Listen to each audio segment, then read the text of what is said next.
तो step by step हम ये सब डिस्कस करेंगे। First one is that is process parameter control. Process parameter control ये बेसिक कंट्रोल है जिसकी इम्प्लीमेंट करने से आप क्वालिटी अच्छी तरीके से कंट्रोल कर सकते हैं। प्रोसेस कंट्रोल पैरामीटर के लिए आपको इनिशियली प्रोसेस पैरामीटर चाहिए कि आपके प्रोसेस के लिए कौन से पैरामीटर है, और वो आप अगर रिलेवेंट वर्क सेंटर पर डिस्प्ले करेंगे और रेगुलरली रिकॉर्ड करेंगे तो आपका प्रोसेस अच्छी तरीके से कंट्रोल हो सकता है। देन आता है operator skill.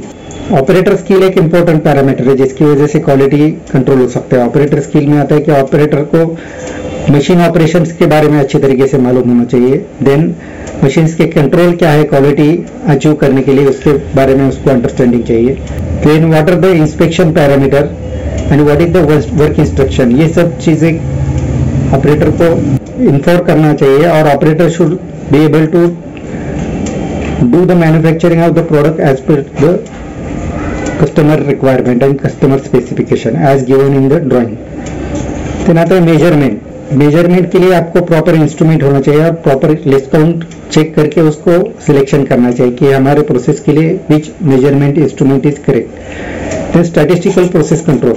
Statistical process control implementation के लिए आपको इनिशियली जो हमने ऊपर एक्सप्लेन किया कि आपको प्रोसेस पैरामीटर मालूम होना चाहिए और प्रोसेस कंट्रोल पैरामीटर का वेरिएशन आप स्टडी करेंगे और उस पर से सीपी और सीपीके कैलकुलेट करके उसका वेरिएशन चेक करोगे तो आपको ये समझ में आएगा कि आपका प्रोसेस कंट्रोल है कि नहीं, यानी प्रोसेस पैरामीटर आपके कंट्रोल में है या नहीं है।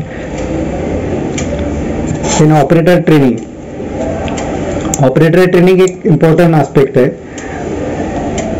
ऑपरेटर का स्किल मैपिंग होना चाहिए कि क्या स्किल रिक्वायर्ड है for definite skill operation, for definite operation, और ऑपरेटर का अपस्किलिंग के लिए कैलेंडर चाहिए कि रेगुलरली हम ऑपरेटर को क्या ट्रेनिंग देना चाहिए। इससे आपका ऑपरेटर रेगुलरली आपको जो क्वालिटी है वो डिलीवर कर सकता है। फिर आता है MS study, that is measurement system analysis. ये स्टडी करके आप इक्विपमेंट मेजरमेंट रिलायबिलिटी आप चेक कर सकते हैं। उसमें आता है appraiser variation, equipment variation, reproducibility and repeatability. ये आप इंस्ट्रूमेंट का चेक करके आपका मेजरमेंट सिस्टम प्रॉपर है कि नहीं ये चेक कर सकते हैं।